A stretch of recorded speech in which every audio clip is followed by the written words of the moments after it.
Guys, it's Lori. Thank you for joining me for this video. Today I had a question posed to me, and it was, if you're vibrating at your highest frequency and you're living according to God's will and you're going along fine, how do you set boundaries? And are boundaries okay, spiritually speaking?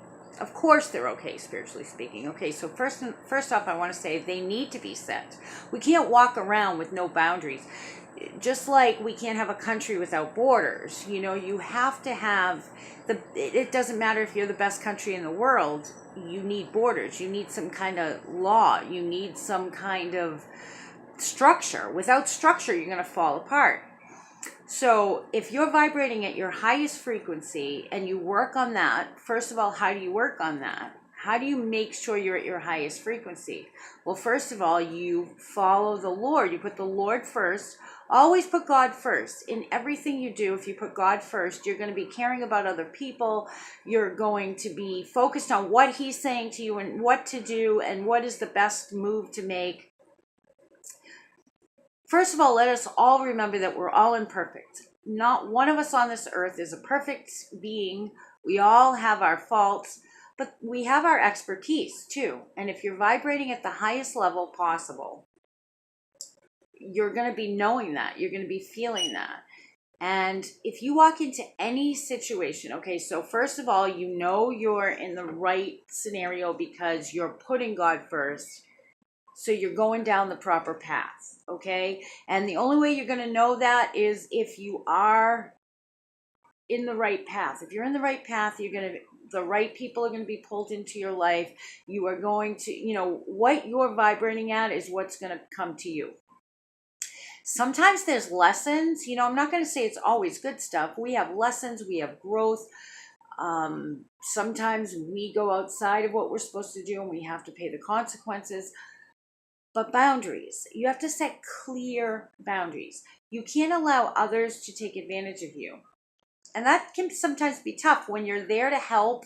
Sometimes people, you think they're good people, you think they need your help, and then they start to take advantage and you go, uh-oh. Before you know it, you're caught up in this situation where no boundaries have been set and you feel like you're being taken advantage of.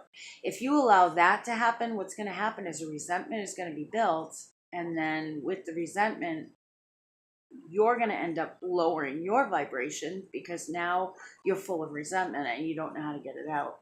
So what you want to do is you want to go into any situation confident and full of blessed assurance. Okay, so be confident in your position, in your knowledge, in your wisdom.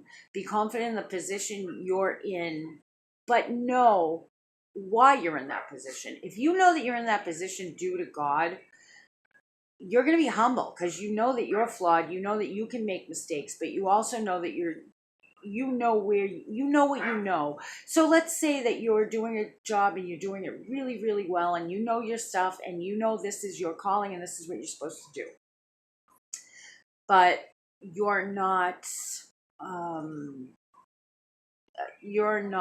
don't have a degree or anything.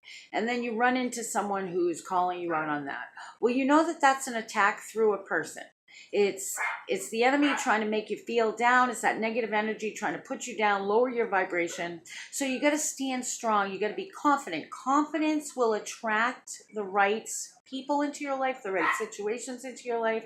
You'll do a good job if you come into it confident yet humble. Arrogance is not going to attract the same energy, okay? Because arrogance bypasses the humble. It's all about ego. Then you come on a power trip, and then chances are the boundaries are going to be blurred. But if you are coming at it from a confident angle, confident in who you are through God, knowing that it's not in your own power, that it's in His power, and that He's only going to have you do what you're supposed to do, and that's it. Know that you're a flawed individual, but also know that you're dealing with a flawed individual. None of us are perfect. So have empathy and compassion and clear boundaries. If you go in and you set the boundaries ahead of time,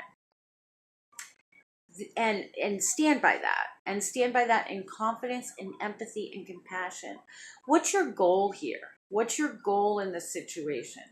Is your goal to make money? Are you in a business situation? Well, stick to the business situation. Don't blur the lines. Are you there to help someone? Well, then do exactly what you're there to do. Help that person. And don't blur the lines. Stand confident, stand in faith. Always stand in faith. Keep your vibration up. And if your vibration's up, your spiritual eyes are going to be open. You're going to be discerning. You're going to see what's going on. And if somebody is not of the light, there's nothing wrong with saying, I'm done. I hope that helps a little bit. All right, I'll talk to you soon.